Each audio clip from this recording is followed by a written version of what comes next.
নমস্কাৰ আপোনালোকে চাবলৈ আৰম্ভ কৰিছে যমুনা ইণ্ডিয়া আৰু এই মুহূৰ্তত দিব বিচাৰিছোঁ অতিকৈ এটা গুৰুত্বপূৰ্ণ খবৰ কিয়নো বিতৰ্কিত মন্তব্য আগবঢ়োৱা সত্য ৰঞ্জন বৰাক আটক কৰিছে নগও আৰক্ষীয়ে আমি জনাই গৈছোঁ সেই গুৰুত্বপূৰ্ণ খবৰটো কিয়নো সত্য ৰঞ্জন বৰাক আটক কৰিছে নগও আৰক্ষী আৰু যোৱা দুদিন পূৰ্বে দেখিবলৈ পোৱা গৈছিল সত্য ৰঞ্জন বৰাই যেহেতু আজি 8 ডিসেম্বৰ আৰু 8 ডিসেম্বৰত ডিঙত উপস্থিত হোৱাৰ কথা প্ৰকাশ কৰিছিল যাৰ পৰিৱৰ্তে যোৱাকালি দেখা গৈছিল যে সত্য ৰঞ্জন বৰা অহাৰ উমান পাই ডিঙত যিসকল AIUDFৰ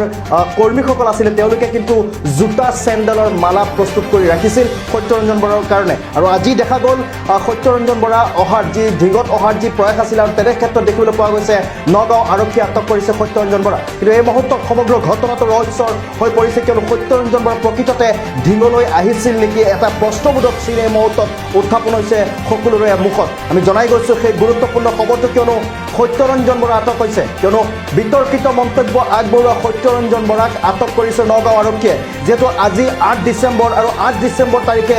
সত্য ৰঞ্জন বৰা নগও ডিঙত উপস্থিত হোৱাৰ কথা আছিল তেনে ক্ষেত্ৰত কিন্তু আজি তাৰিখত কিন্তু সত্য ৰঞ্জন বৰা আটক হোৱাৰ এটা খবৰ বিয়পি পৰিছে সমগ্ৰ অসমতে আমি জনাই গৈছোঁ সেই গুৰুত্বপূৰ্ণ খবৰটো কিয়নো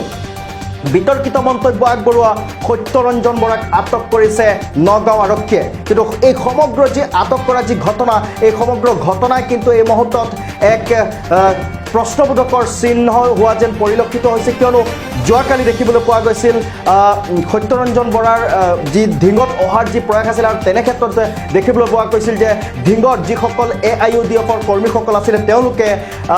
দেখিবলৈ পোৱা গৈছিল যে জোতা আৰু চেণ্ডেলৰ মালা প্ৰস্তুত কৰি ৰাখিছে সত্য ৰঞ্জন বৰাৰ কাৰণে আৰু আজিৰ তাৰিখত সত্য ৰঞ্জন বৰাই ডিঙত অহাৰ ভাবে প্ৰস্তুতি ডিঙত আহিছিলে তেওঁ অহাৰ পূৰ্বে কিন্তু নগাঁৱত কিন্তু নগও আৰক্ষীয়ে সত্য ৰঞ্জন বৰা অৰ্থাৎ বিতৰ্কিত মন্তব্য আগবঢ়োৱা সত্য ৰঞ্জন বৰাক আটক কৰাৰ পৰিলক্ষিত হৈছে জনাই গৈছোঁ সেই গুৰুত্বপূৰ্ণ খবৰটো কিয়নো সত্য ৰঞ্জন বৰাক আটক হোৱা এই মুহূৰ্তৰ এক খবৰ প্ৰকাশ বিয়পি পৰিছে সমগ্ৰ অসমতে কিন্তু আটক হোৱা যি ঘটনা সেয়া কেনেধৰণৰ বা কি ধৰণৰ সেয়া কিন্তু বৰ্তমান সমগ্ৰ অসমতে এক ৰহস্য অৰ্থাৎ এক প্ৰশ্নবোধকৰ চিহ্ন হিচাপে পৰিগণিত হৈছে